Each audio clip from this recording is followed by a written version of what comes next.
Teamwork isn't just nice to have in business, it's the undisputed competitive advantage. When your team members work as a unified force, your whole operation benefits through higher productivity, thriving creativity, and unstoppable momentum. Welcome to the Impactful Teamwork podcast, where we share with you strategies and tactics to help you develop game-changing teams so that you and your business can make a real difference in the world.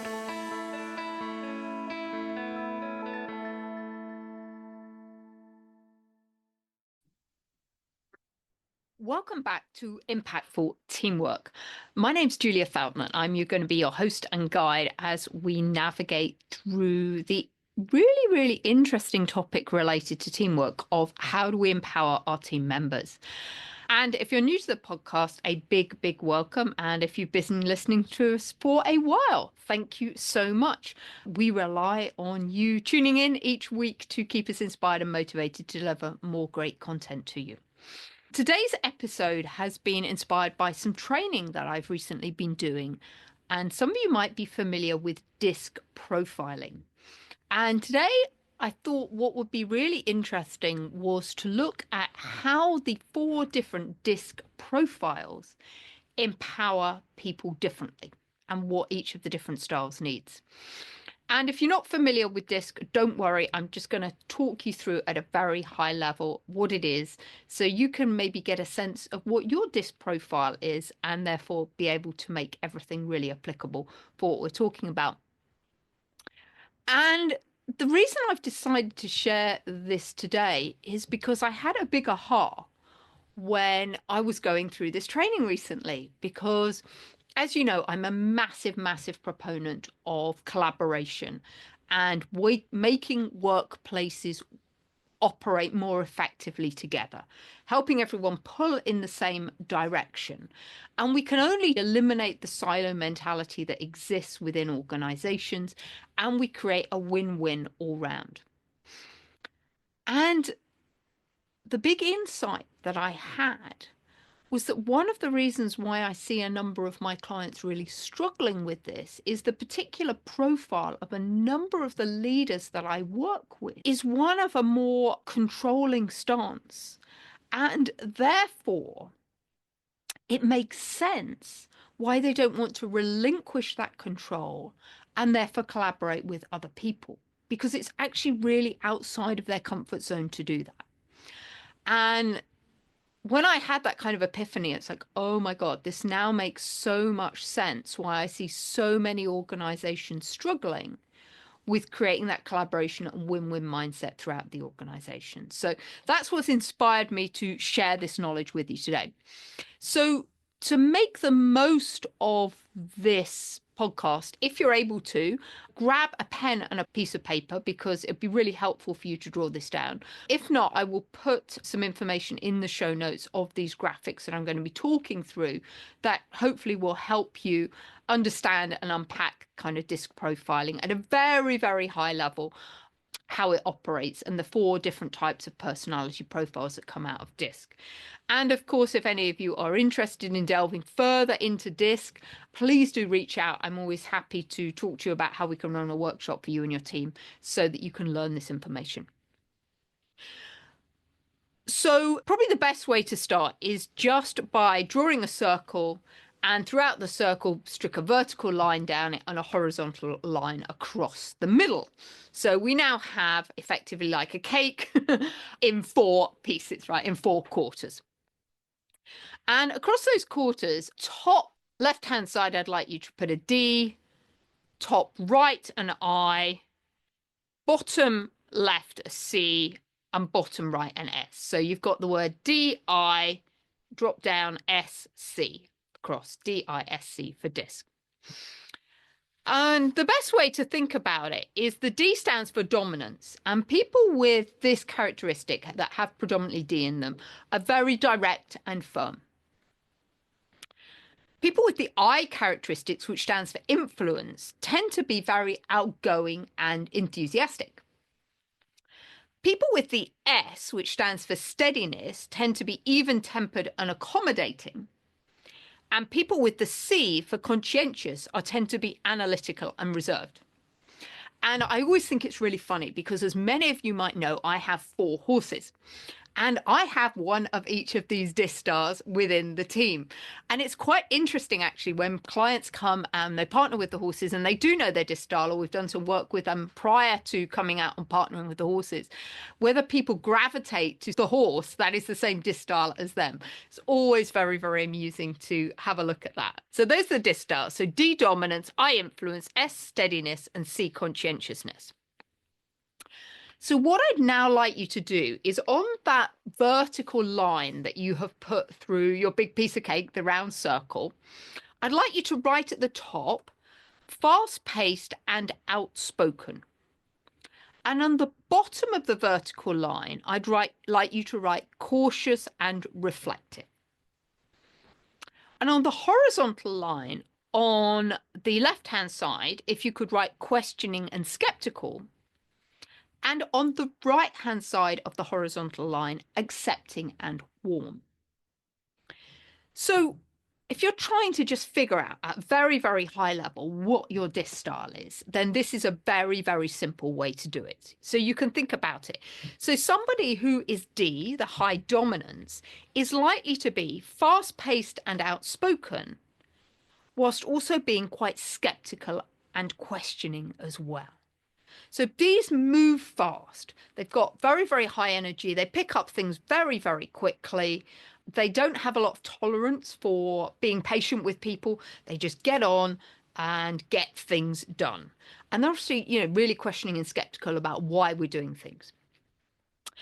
People with the I style tend to be fast-paced and outspoken, but also accepting and warm. So these people tend to be a lot more sociable and chatty, and they're more concerned about their team members and very good at collaboration and working with other people. But again, they work at quite a fast pace, which therefore means the S style are more cautious and reflective, whilst also being accepting and warm. So these are people that are a bit more even-tempered, accommodating, but they're also very friendly and sincere.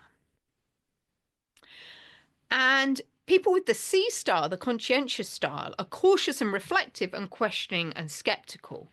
So these people tend to be quite analytical and reserved and take time to make decisions about things. I'm predominantly I with a little bit of D in my profile. So I work at quite a high pace and I have a high energy and I like to get things done. But I love working with people, which is why everything I talk about is about collaboration, why I'm so passionate about teamwork. My partner, by contrast, is probably a lot more of a C. He's a lot more cautious. He's very risk averse. He's very, very analytical, always looking at the way to make things better. So, that provides some interesting challenges, right, in terms of communicating in a relationship, because we need to figure out what each other wants and how they want to operate. So with that framework in mind, let's just talk a little bit now about how do we empower these different types. And let's first of all, start with what is a definition of empowerment. So empowering means setting people up to act independently, using their judgment and able to take ownership of decisions. So that's really what we want for our team members. We want them to act independently. One of the challenges I see with a lot of business owners I work with is the fact that the business owner has become a bit of a bottleneck and they're stopping the business growing because everything is filtering through them. So we need to create an environment where we empower our team members to get on and act independently so they can use their judgment and make decisions. And this is why I love the model of the horse herd, because this is where we get to shared leadership. We can only get to shared leadership if we are prepared to empower our team members to get there. So there's 2 things that we've got to do as a leader in order to be able to empower our team members. And the first is that we've got to elevate our team members to help them feel empowered. And secondly, we've got to stretch our team members to help them move outside of their comfort zone so that they can be effective. So let's just think for a moment about, why would you want to empower your direct reports? Why do we want our team members to be empowered? Well, I think the first reason is it gives our team members an opportunity to grow in their roles. You know, everybody or a lot of people that I work with, and certainly when I was working as an employee, people want to see growth. Nobody really wants to remain static. So when we empower people, we give them that opportunity to grow, and that might be to seek promotion. It might be that they learn a new skill. So we're helping people grow and flourish. And actually, that's our role as leaders. Our role of leaders is to help our team members grow and flourish and be the best they can be. The second reason for empowering our team members is to take stuff off our plate. So it enables us to focus on the big picture concerns. Again, a number of the leaders that I work with often complain about a lack of strategic thinking time. And that is because they're this bottleneck. They've got so much going through them, they don't have time to focus on the big picture. And of course, if you as a leader can't focus on the big picture, you're going to be unable to drive your business forward to get it to the next level. Of course, the third reason is when we empower our team members, we encourage them to have more creativity in solving problems. And we've often talked about this power of diverse perspectives. You know, the more eyeballs we have looking at a problem within the organization, the more creative the solutions that we will get. And that can only be good for the business. And number 4 is when we empower our team members, they start acting independently and they stop running to us for everything. So again, stopping us becoming the bottleneck. And I think related to that, our team members then feel more autonomous. And a natural human instinct is that we all want to feel autonomous. We all want to feel in control of what's going on. So when people get to act independently, they have that level of autonomy. Which then relates to number 5, when people feel that they can act independently and have autonomy, they actually feel more engaged at work. And what do we want? We want our team members to be more engaged, because when they're more engaged, they're likely to be more productive. And that ultimately is going to lead to more profitability for the business. Of course, from your perspective as a business leader, by empowering your team members, you relieve the pressure on you of feeling like you need to oversee every tiny detail. So this again goes back to freeing up your own time. And again, many business leaders that I work with, you know, that's their biggest complaint. They don't have enough time. Well, actually, they've got their finger in too many pies. And they are kind of micromanaging everything. They're in too much of the weeds. And actually, as a leader, your role is to elevate yourself to the next level and empower people below you to get into the weeds and do that work for you. Which then this leads to the 7th reason, which is it fosters a culture of ownership and accountability. And if you remember in Patrick Lencioni's model of the 5 behaviors of a cohesive team, the 4th behavior is accountability. If we're going to have effective collaborative teams, we need team members to be accountable for what they're doing and have this sense of ownership over what's happening. And the 8th reason why we want to empower our direct reports is it utilizes everybody's different strengths and perspectives. So we're bringing the best of everyone into the picture, and everybody is leveraging their strengths, which again can only be good for the business. So how do we empower our team? Well, people with the profile of D for dominance, we need to enable authority for them. So for these sorts of people, we need to give them the freedom to make decisions without having to seek approval. We need to let them set their own priorities and give them ownership outcomes. For people that have got a high I, we need to help them facilitate connections. So we want to introduce them to the right people within the organization. We want to help them build collaborative relationships and reach out to people. And also we need to include them in the right relevant meetings so they can be seen and grow and connect with the right people in the organizations. And interestingly, when I think about this, this is naturally what I did with a lot of my team members when I was in the corporate world. And at that time, I was unaware of DiSC. I hadn't actually come across it then. But looking back, I realized that's what I did.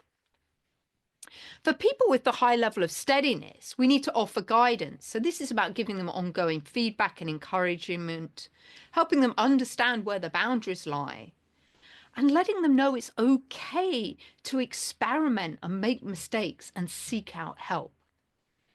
And for people with the C style who are very conscientious, we empower them by providing clarity. We really need to define the expectations and goals for them, help them provide and get access to the necessary information they require, and then make sure they understand the relevant systems and processes. So what that means is that it's really important when we as a leader are wanting to empower our people that we recognize what their DiSC profile is and what they need. Is it that they need more of this exercising authority skills in the D's of making decisions?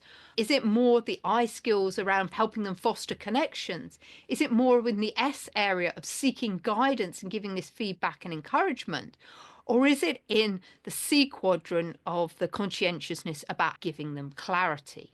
Because that's what makes these 4 different DiSC profiles feel empowered. So let's now look at how we can elevate our team members depending on what their style is.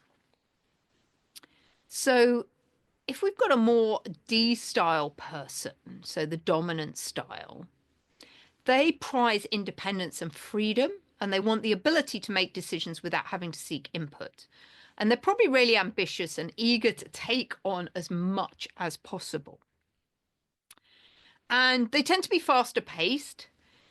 So ways to help them exercise this authority that they so relish is we need to make sure that we're on the same page when it comes to the vision, but also be really clear on what their boundaries are of their authority. We need to give them a chance to make important decisions, even if it's not the way that we would handle it. And I think this is really important because often as leaders, we want people to do things our way, but actually there's many different ways to do things. So we want to recognize that Ds are quite happy to make decisions, and we have to recognize that the way they handle it might not be the way that we handle it, but it doesn't mean it's wrong.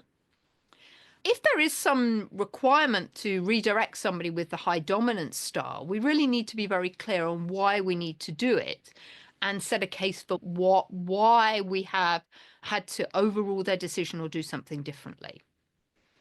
And also because these people are high Ds and they work fast, we want to let them tackle high profile projects that provide them an outlet for their ambition so that they can be seen by other people in the organization. For our colleagues with the higher I style that value connections, we know that they're energized by collaborating and being at the center of the action. So what we need to do for people with a high I is introduce them to the people they need to work with, include them in meetings, even if it's just to observe. And I actually recognize, thinking back on it now, how good my boss was actually bringing me along to a number of meetings.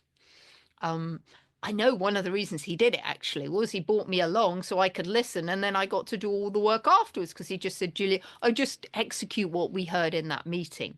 But for me, it really helped elevate my status within the organization because I was seen as a trusted member of his team because he'd taken me to the meetings. And so that raised my profile within the organizations. Somebody with a high I style as well, we might need to help coach them on the organizational dynamics and help them to understand who and when to connect to other stakeholders. And one of the ways we might do that is through facilitating some network opportunities for them. And people with the high S style reports, how do we empower them? Well, we need to schedule ongoing feedback sessions with them and check in. We need to give them that reassurance they can come to us, get help. And really, we need to offer them reassurance during uncertainty as well. But when we're giving feedback, we really want to help S people by highlighting their strengths and the value that they bring to the work to improve their confidence. because S people that have the steadiness really, really need a lot of feedback and encouragement so that they know they're on the right track.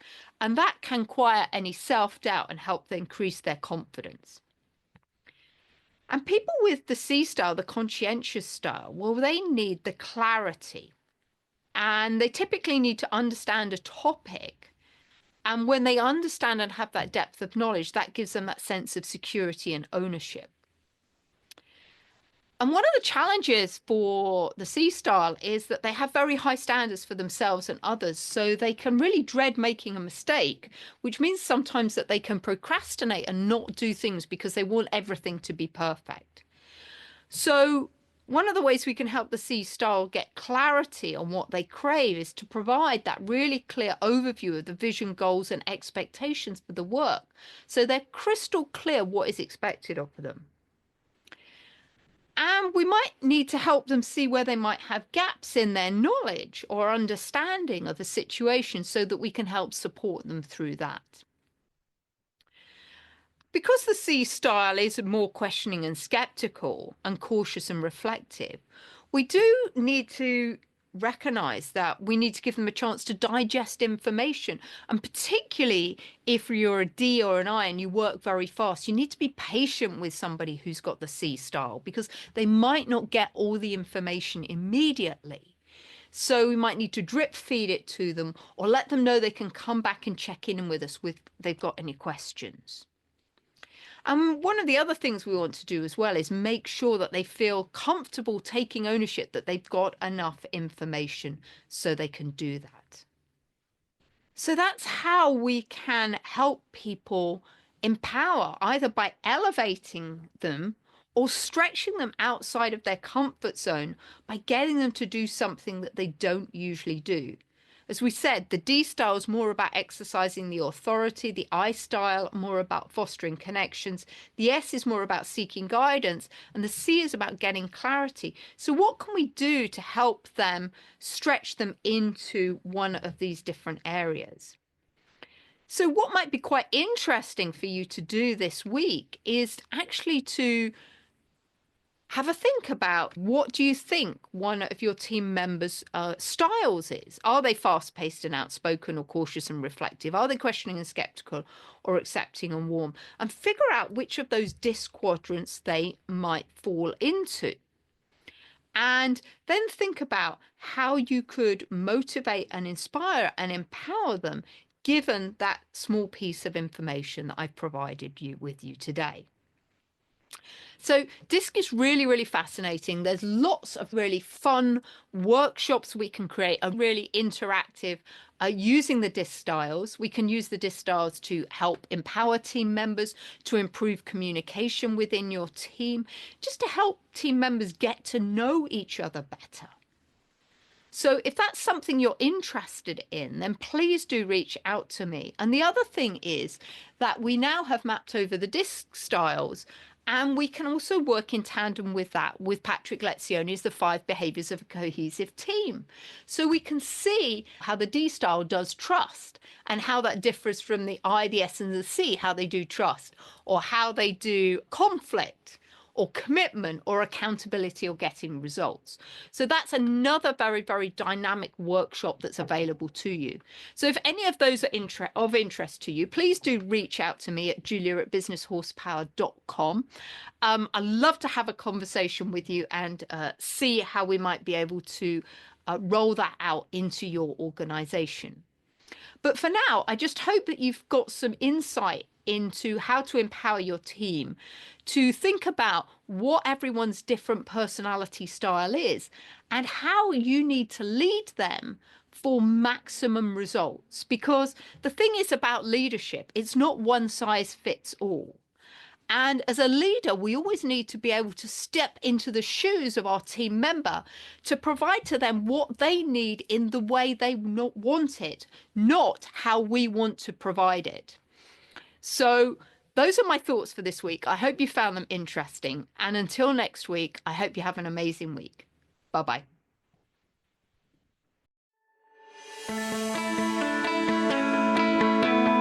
Thanks for listening to the Impactful Teamwork Podcast. Please stay tuned for future episodes and do subscribe wherever you get your podcasts. If you've enjoyed this episode, please leave a rating on your favourite platform. Recommendations are essential for attracting new listeners. Please follow us on social media at Julia Felton and at Business Horsepower. And if there are any topics you'd like us to cover on future episodes, please do let me know.